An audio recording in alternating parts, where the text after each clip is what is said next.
तो student welcome to our YouTube channel commerce efficiency. आज की क्लास में कवर करेंगे कंसेप्ट ट्रेनिंग मेथड्स क्या है, जिसमें on the job training end of the job training method को कवर किया जाएगा। इसे लास्ट क्लास में हमने समझा था ट्रेनिंग नीड्स असेसमेंट का कंसेप्ट। अगर अभी तक आपने लास्ट क्लासेस नहीं देखी, देखिए ताकि आपकी स्टडी में कंसिस्टेंसी बनी रहे। अगर अभी तक आपने मेरे यूट्यूब चैनल कॉमर्स एफिशिएंसी को सब्सक्राइब नहीं किया, सब्सक्राइब कीजिए और बेल आइकन जरूर प्रेस कीजिए ताकि जब भी मैं न्यू वीडियोस अपलोड करूं सबसे पहले नोटिफिकेशन आपके पास जाए, आप वीडियोस को देखकर आपकी स्टडी बूस्ट अप हो।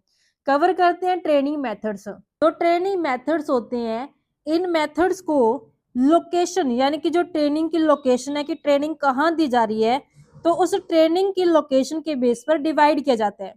इसमें कवर किया जाते हैं ऑन द जॉब ट्रेनिंग, यानी कि जब एम्प्लॉय एक्चुअल वर्क प्लेस पर ही काम करते करते ट्रेनिंग लेते हैं, और ऑफ द जॉब ट्रेनिंग यानी कि जब एम्प्लॉय को वर्क प्लेस से अलग जगह है, यानी कि या तो किसी क्लासरूम में या इंस्टीट्यूट में या फिर लैब में ट्रेनिंग दी जाती है। तो ये ऑन द जॉब ट्रेनिंग और ऑफ द जॉब ट्रेनिंग दो मेथड जो कवर किए जाते हैं इसमें। तो सबसे फर्स्ट आता है जॉब इंस्ट्रक्शन ट्रेनिंग, JIT। तो जॉब इंस्ट्रक्शन ट्रेनिंग एक on the job training method है जिसमें एम्प्लॉय को स्टेप बाय स्टेप एक्चुअल काम सिखाया जाता है। ये मेथड वर्ल्ड वार सेकंड के टाइम डेवलप हुआ था और मेनली करंट जॉब सिखाने के लिए यूज होता है। इसमें ट्रेनर कौन हो सकते हैं, तो जो इसमें ट्रेनर होगा वो सुपरवाइजर भी हो सकते हैं, को वर्कर भी हो सकते हैं, सीनियर एम्प्लॉय भी हो सकते हैं। तो जॉब इंस्ट्रक्शन ट्रेनिंग के ये 4 स्टेप्स होते हैं। सबसे फर्स्ट स्टेप आता है ओवरव्यू देना, यानी कि ट्रेनिंग को बताया जाता है। जो ट्रेनिंग वो पर्सन होता है जो ट्रेनिंग ले रहा है। तो ट्रेनिंग को बताया जाता है कि जॉब क्या है, जॉब का पर्पस क्या है, जॉब से एक्सपेक्टेड रिजल्ट क्या है। जैसे एग्जांपल के लिए न्यू मशीन ऑपरेटर को पहले बताया जाता है कि मशीन का यूज किस काम के लिए होता है। नेक्स्ट आता है स्टेप सेकंड, डेमोन्स्ट्रेट करना। यहाँ पे ट्रेनर वो पर्सन होता है जो ट्रेनिंग दे रहा है। फर्स्ट स्टेप किसका था, ट्रेनिंग का, जो ट्रेनिंग ले रहा है। सेकंड स्टेप किसके बारे में बात कर रहा है, ट्रेनर जो ट्रेनिंग दे रहा है। तो ट्रेनर खुद काम करके दिखाता है ताकि एम्प्लॉय को राइट वे समझ में आए काम करने का। जैसे एग्जांपल के लिए सुपरवाइजर मशीन चलाकर दिखाता है कि कैसे मशीन को चलाया जाता है। फिर थर्ड स्टेप के अंदर प्रैक्टिस बाय ट्रेनिंग, जो पर्सन ट्रेनिंग ले रहा है तो वो ट्रेनिंग खुद प्रैक्टिस करते हैं। तो अब ट्रेनर को फॉलो करके खुद काम करते हैं कि कैसे ट्रेनर काम कर रहे हैं, उसको वो देख के सीखते हैं और फिर खुद वो जो ट्रेनी है वो काम करते हैं। तो गलती हो तो तुरंत करेक्ट की जाती है इसमें। जैसे एग्जांपल के लिए एम्प्लॉय मशीन ऑपरेट करता है, सुपरवाइजर उसे गाइड करता है कि कैसे मशीन को ऑपरेट करना है। फिर फोर्थ स्टेप के अंदर इंडिपेंडेंट वर्किंग की जाती है। तो जब एम्प्लॉय काम सही से सीख लेता है तब वो बिना सुपरविजन के काम करता है। जैसे एग्जांपल के लिए ऑपरेटर अब अकेला मशीन हैंडल कर सकता है क्योंकि उसने अच्छे से ट्रेनिंग ले ली है। तो अब इसके कुछ मेरिट्स आते हैं और कुछ डीमेरिट आते हैं। मेरिट्स क्या है, तो ट्रेनी जो होता है वो जल्दी सीखता है क्योंकि रियल काम करता है, वो उसमें जॉब के ऊपर ही वो काम करते करते सीख रहा है। सेकंड आते हैं कि इसमें ये लो कॉस्ट मेथड है, इसमें जो कॉस्ट आती है ट्रेनिंग की वो कम आती है। स्पेशल ट्रेनिंग रूम की इसमें कोई जरूरत नहीं होती है। तो जो गलती होती है तो गलती इसमें तुरंत करेक्ट हो जाती है। ट्रेनिंग का कॉन्फिडेंस बढ़ता है, तो जो ट्रेनिंग होगा वो अपने आप को कॉन्फिडेंट फील करेगा इसमें। अनस्किल्ड और सेमी स्किल्ड जॉब के लिए तरीका बेस्ट रहता है। अब इसके कुछ डीमेरिट्स भी हैं। सबसे फर्स्ट डीमेरिट आते हैं कि ट्रेनी उतना ही सीखेगा जितना ट्रेनर अच्छा होगा। सेकंड आती है कि लर्निंग के टाइम मशीन डैमेज या फिर एक्सीडेंट हो सकता है। थर्ड आते हैं कि ट्रेनिंग के दौरान एक्सपीरियंस्ड वर्कर्स मशीन यूज नहीं कर पाते। सेकंड आते हैं कोचिंग। कोचिंग एक डेली इनफॉर्मल ट्रेनिंग होती है जो इमीडिएट सुपरवाइजर देता है। इसमें एम्प्लॉय काम करते करते सीखता है और रेगुलर फीडबैक मिलता है। कोचिंग की फीचर्स क्या होती हैं, कि एक कॉन्टिन्यूस लर्निंग होता है, इसमें लर्निंग बाय डूइंग होते हैं, सुपरवाइजर गाइड करता है, क्वेश्चंस का जवाब देते हैं, डिसीजन मेकिंग में इन्वॉल्व करते हैं। तो कोचिंग का प्रोसेस क्या रहता है? कोचिंग के प्रोसेस में सबसे फर्स्ट आता है सुपरवाइजर बताता है काम ऐसे क्यों होते हैं, फिर ट्रेनिंग को एग्जाम्पल देते हैं, फिर ट्रेनिंग को अथॉरिटी देते हैं, उसके बाद गलती करने का भी चांस देता है ट्रेनिंग को ट्रेनर। लेकिन यहाँ पे कोचिंग के अंदर कुछ प्रॉब्लम्स आती हैं। क्या प्रॉब्लम आती है?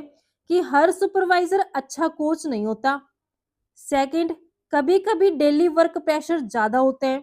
थर्ड, सिस्टमेटिक ट्रेनिंग नहीं हो पाती। यहाँ पे कुछ कोचिंग के एग्जाम्पल लेते हैं। सेल्स मैनेजर अपने जूनियर को क्लाइंट हैंडलिंग सिखाते हैं, सेल्स कॉल में साथ ले जाते हैं, फीडबैक देते हैं, डील क्लोज करना सिखाते हैं। नेक्स्ट आता है कि कब कोचिंग लेना यूजफुल होता है। तो कोचिंग तब यूज करनी चाहिए जब एम्प्लॉय ने कोई नया स्किल सीखा हो। एग्जाम्पल के लिए एक पर्सन है जिसका नाम मान लेते हैं राम। राम ने एक्सेल का एडवांस्ड कोर्स कंप्लीट किया है, तो अब मैनेजर उससे रियल वर्क में यूज करना सिखा रहा है। सेकंड आते हैं कि एम्प्लॉय किसी और जॉब रोल में इंटरेस्ट दिखाए। एग्जाम्पल के लिए मान लेते हैं कि राम है जो वो अकाउंट्स में है, पर एचआर में काम करना चाहता है वो, तो मैनेजर उससे गाइडेंस दे रहा है। थर्ड आते हैं कि एम्प्लॉय फीडबैक चाहते हैं। एग्जाम्पल के लिए राम पूछते हैं कि उसकी परफॉर्मेंस कैसी है और कैसे इंप्रूव करना है। फोर्थ स्टेप के अंदर एम्प्लॉय का मोराल लो हो या फिर परफॉर्मेंस इशू हो। एग्जाम्पल के लिए यहाँ पे सीता का जो काम है वो ठीक नहीं चल रहा, तो रूल्स फॉलो नहीं कर रही है वो, तो कोचिंग से उससे समझाया जाता है। फिफ्थ स्टेप के अंदर ट्रेनिंग के बाद न्यू स्किल में हेल्प चाहिए। एग्जाम्पल के लिए ट्रेनिंग के बाद एम्प्लॉय को मशीन चलाने में प्रॉब्लम आ रही है, तो कोच उसकी हेल्प करते हैं। इफेक्टिव कोचिंग या फिर वर्किंग कैसे होती है? अच्छी कोचिंग के लिए पेशेंस और कम्युनिकेशन बहुत जरूरी है। तो इसमें कुछ चीजें होती हैं, जैसे सबसे फर्स्ट आता है काम करने का सही तरीका समझना। एग्जाम्पल के लिए इस रिपोर्ट को इस फॉर्मेट में बनाओ। सेकंड आता है ये बताना कि कोई एक्शन क्यों लिया गया। एग्जाम्पल के लिए डेडलाइन इसलिए बढ़ाई क्योंकि डाटा लेट मिला। थर्ड आता है कि जो देखा हो वो क्लियरली बताना। एग्जाम्पल के लिए मैंने नोटिस किया तो मीटिंग्स में कम बोलते हो। ये मतलब क्लियरली बता दिया जाता है जो देखा जाता है। फोर्थ स्टेप के अंदर अल्टरनेटिव सॉल्यूशंस देना। जैसे एग्जांपल के लिए अगर ये मेथड काम ना करे तो दूसरा ट्राई कर लो, अल्टरनेटिव है जो उसका प्रोवाइड करवाना। फिर आता है फॉलो अप। एग्जाम्पल के लिए बाद में चेक करना कि इंप्रूवमेंट हुई है नहीं हुई है, उसे फॉलो अप किया जाता है। थर्ड मेथड आता है मेंटोरिंग करना। मेंटोरिंग एक रिलेशनशिप होता है जिसमें सीनियर मैनेजर एक जूनियर एम्प्लॉय को गाइड करता है। तो यहाँ पे मेंटर जूनियर को technical skill, communication skill, office politics, life and career guidance सब कुछ सिखाता है। तो मेंटर एक teacher, guide, counsellor, role model होते हैं। तो इसमें मेन ऑब्जेक्टिव क्या होते हैं मेंटोरिंग करने का? सबसे फर्स्ट ऑब्जेक्टिव आता है एम्प्लॉय को मैच्योर बनाना। सेकंड, उससे ऑर्गेनाइजेशन के साथ एडजस्ट करवाना। थर्ड, कैरियर और पर्सनल ग्रोथ में हेल्प करना। तो जो मेंटोरिंग फॉर्मल भी हो सकती है, इनफॉर्मल भी हो सकती है।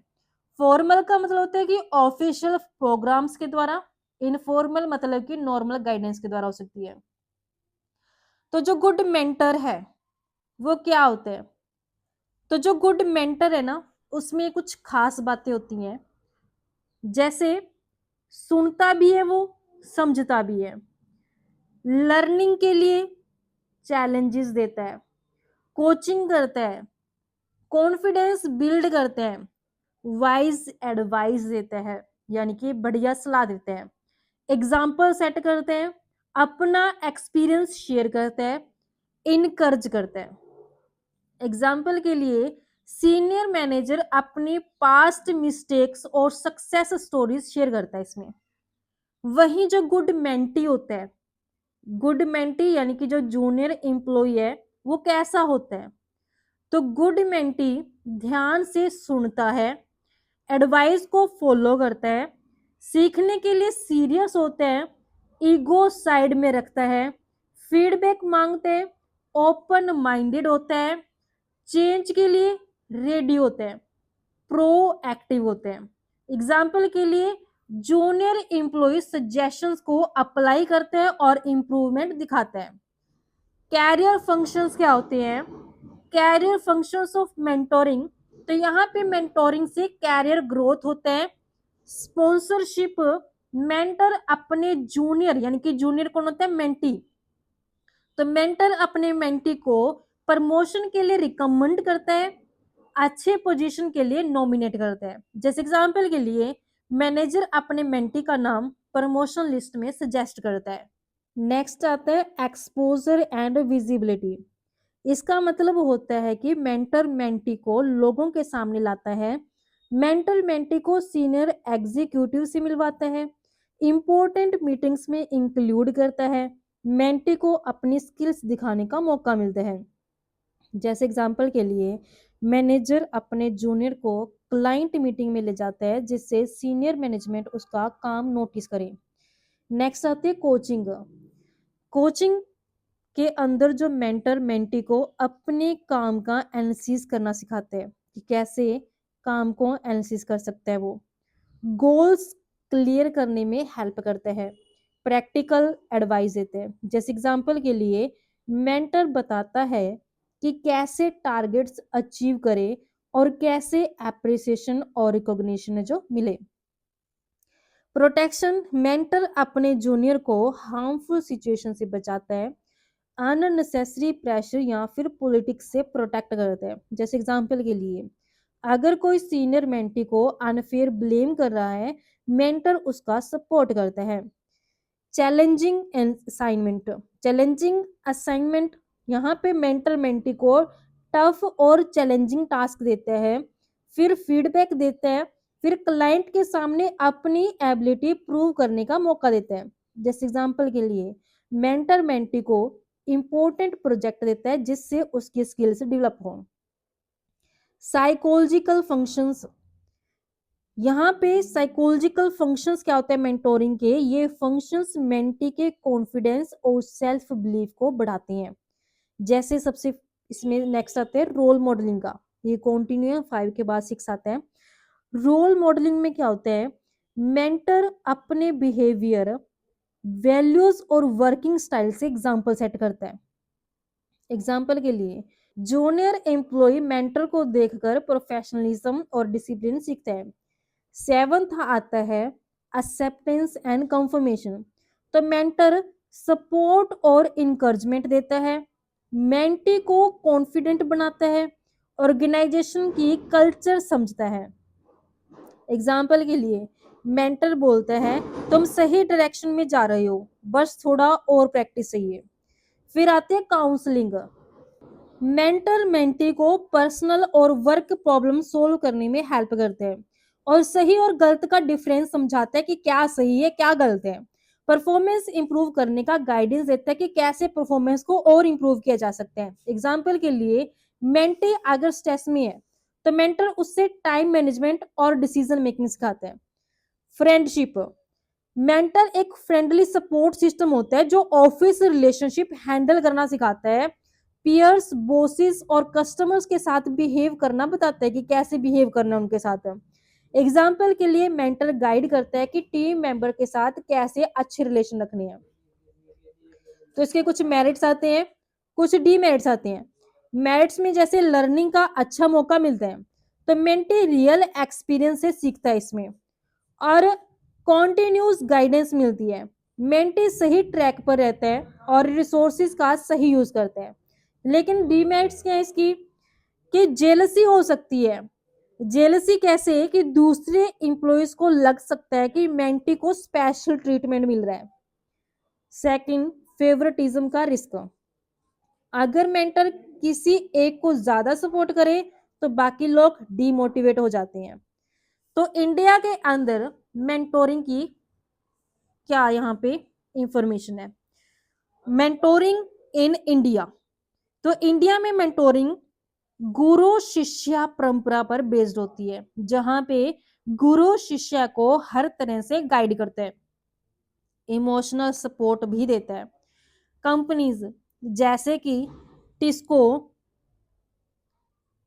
NTPC, Polaris, Coca Cola India mentoring का यूज करती है। कंपनी जैसे कि जनरल इलेक्ट्रिक्स, जिसे हम जीई बोलते हैं, Intel, proctor and Gamble monitoring को इतना इंपॉर्टेंट मानती हैं कि अगर senior managers leadership skill develop ना करें तो उन्हें पेनल्टी भी मिल सकती है। तो यहाँ पे प्रॉब्लम्स क्या आती है मेंटोरिंग में, कि हर मेंटर अच्छा नहीं होता और कुछ मेंटर नेगेटिव थिंकिंग वाले भी होते हैं। थर्ड आती है इसकी प्रॉब्लम कि बहुत ज्यादा एडवाइजर्स होने से मेंटी कंफ्यूज हो सकता है। जो मेंटोरिंग है, मेंटोरिंग तब सक्सेसफुल होती है जब जो टॉप मैनेजमेंट है उसका फुल सपोर्ट हो। तो टॉप मैनेजमेंट का फुल सपोर्ट हो तो मेंटोरिंग सक्सेसफुल हो जाती है। सेकंड, कि मेंटर सीरियसली अपनी रिस्पॉन्सिबिलिटी निभाए। थर्ड, कि मेंटी प्रोसेस पर भरोसा करे और गाइडेंस फॉलो करे। नेक्स्ट आते हैं जॉब रोटेशन। जॉब रोटेशन क्या होती है, तो जॉब रोटेशन एक ट्रेनिंग मेथड है जिसमें ट्रेनी को एक जॉब से दूसरी जॉब पर शिफ्ट किया जाता है, उसकी जॉब को रोटेट किया जाता है। इसका पर्पस होता है कि ऑर्गेनाइजेशन का ओवरऑल वर्किंग समझना, डिफरेंट डिपार्टमेंट्स का एक्सपीरियंस लेना, अपने इंटरेस्ट और कैरियर गोल्स को क्लियर करना। तो जॉब रोटेशन के फायदे क्या होते हैं। सबसे फर्स्ट बेनिफिट आता है इसका कि ऑर्गेनाइजेशन को समझने में मदद मिलती है। तो ट्रेनिंग को पता चलता है कि अलग अलग डिपार्टमेंट्स कैसे काम करती हैं। सेकंड, कि बोर्डम कम होती है। सेम काम रोज रोज करने से जो बोर होता है वो यहाँ पे बोरिंगनेस कम हो जाती है जब जॉब रोटेशन होती है। नेटवर्किंग बढ़ती है। ट्रेनिंग कई लोगों के साथ काम करते हैं, रिलेशनशिप उसके स्ट्रांग होते हैं दूसरों के साथ। फोर्थ आते हैं कि डिपार्टमेंट्स के बीच कोऑपरेशन बढ़ता है, तो फ्यूचर में टीम वर्क अच्छा होता है जब कोऑपरेशन बढ़ेगा। फिफ्थ आते हैं कि ऑर्गेनाइजेशन को फ्लेक्सिबिलिटी मिलती है, तो जब ट्रांसफर, प्रमोशन या रिप्लेसमेंट हो तो ट्रेंड स्टाफ इजीली एडजस्ट हो जाते हैं। एग्जाम्पल के लिए एक मैनेजमेंट ट्रेनिंग को पहले एचआर, फिर मार्केटिंग और फिर फाइनेंस में काम करवाया जाता है। लेकिन जॉब रोटेशन के कुछ प्रॉब्लम्स भी आती हैं। सबसे फर्स्ट प्रॉब्लम आती है कि एक्सपर्टीज डेवलप नहीं हो पाती। तो ट्रेनी किस एक जॉब में ज्यादा टाइम नहीं रुकता जिससे वो एक्सपर्ट नहीं हो पाता, क्योंकि वो क्या कर रहे हैं, बार बार जॉब चेंज कर रहा है, जॉब रोटेट हो रही है, तो वो किसी एक काम में एक्सपर्ट नहीं हो पाएगा जब वो बार बार जॉब को चेंज करेगा। सेकंड आता है कि स्लो लर्नर्स के लिए प्रॉब्लम है। जब हर बार नए काम को समझना मुश्किल होगा तो वो क्या होगा, जो स्लो लर्नर होगा वो क्विकली नहीं लर्न कर पाएगा, बार बार जॉब को रोटेट किया जा रहा है। तो जो फास्ट लर्नर है वो तो आसानी से सीख सकता है, लेकिन जो स्लो लर्नर है जिसको नई नई चीजें सीखने में टाइम लगता है तो उस लर्नर के लिए क्या होगी, ये दिक्कत होगी। तो हर बार वो नया काम है जो नहीं समझ पाएगा, उसके लिए मुश्किल हो जाएगा। थर्ड आते हैं कंफ्यूजन हो सकती है। तो जब अलग अलग मैनेजर्स के अलग अलग रूल्स होते हैं तो उसको समझने में कंफ्यूजन हो जाएगी। फोर्थ आते हैं एक्सपेंसिव होते हैं, तो ट्रेनिंग और सुपरविजन में ज्यादा कॉस्ट आती है।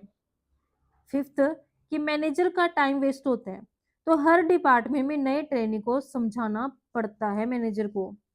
तो जब मैनेजर नए नए ट्रेनिंग आ रही है, उनको बार बार समझा रहे हैं, तो जिससे क्या हो रहा है, मैनेजर का टाइम वेस्ट हो रहा है। 6 आते हैं कि प्रोडक्टिविटी कम हो जाती है। तो जब ट्रेनी नए रोल लेता है तो परफॉर्मेंस गिर जाती है, क्योंकि एकदम से उसको सीख के, काम को सीख के कोई एक्सपर्ट तो बनता नहीं है, जिससे उसकी प्रोडक्टिविटी क्या होगी, कम होगी। नेक्स्ट 7th इसकी प्रॉब्लम आती है कि फास्ट लर्नर बोर हो जाते हैं। ऐसे लर्नर जो चीजों को एकदम सीख जाते हैं, उनके लिए ये प्रोसेस बोरिंगनेस फील करता है। कि अगर काम चैलेंजिंग ना हो तो इंटरेस्ट कम हो जाता है उन लर्नर के लिए जो फास्ट लर्नर है। तो इसमें कुछ इंपॉर्टेंट पॉइंट होते हैं, जैसे कि बेस्ट रिजल्ट तब मिलते हैं जब जॉब रोटेशन हर एम्प्लॉय के इंटरेस्ट, उसकी एबिलिटी और उसकी नीड के हिसाब से डिजाइन की जाती है। तो इसके कुछ मेरिट्स और कुछ डीमेरिट्स हैं। मेरिट्स क्या हैं, तो यहाँ पे जॉब स्किल और जॉब सेटिस्फेक्शन इंप्रूव होती है। सेकंड आते कि ऑर्गेनाइजेशन के अंदर नेटवर्किंग का चांस मिलता है। थर्ड कि फास्ट लर्नर्स को प्रमोशन और बेटर सैलरी मिल सकती है। जब फास्ट लर्नर होगा उसको प्रमोशन मिलेगा और बेटर सैलरी भी मिल जाएगा। जो न्यू टैलेंट्स होते हैं, न्यू टैलेंट डेवलपमेंट होते हैं, इससे एंथोथिज्म इससे बढ़ता है।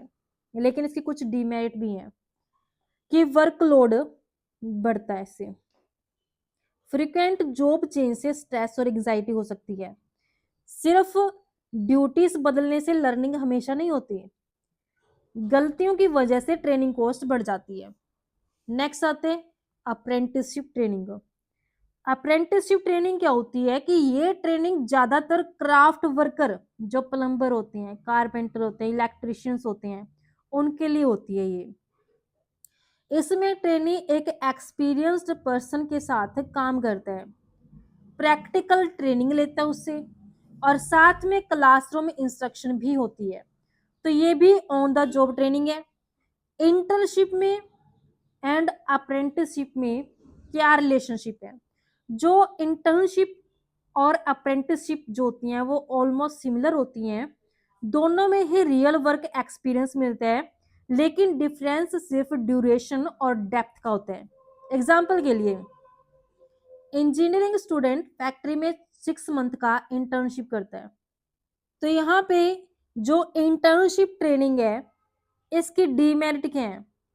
फर्स्ट डीमेरिट आती है इसमें कि सेम ड्यूरेशन सबके लिए प्रॉब्लम हो सकती है, यानी कि जो फास्ट लर्नर्स हैं वो बोर हो जाते हैं, जो स्लो लर्नर हैं वो फ्रस्ट्रेट हो जाते हैं इसमें। सेकंड इसकी डीमेरिट आती है कि टेक्नोलॉजी जल्दी चेंज होती है, तो पुरानी स्किल्स आउटडेटेड हो सकती हैं। थर्ड इसकी डीमेरिट है कि इसमें लॉन्ग टाइम लगता है, ट्रेनिंग कंप्लीट होने तक काफ़ी साल लग सकते हैं इसमें।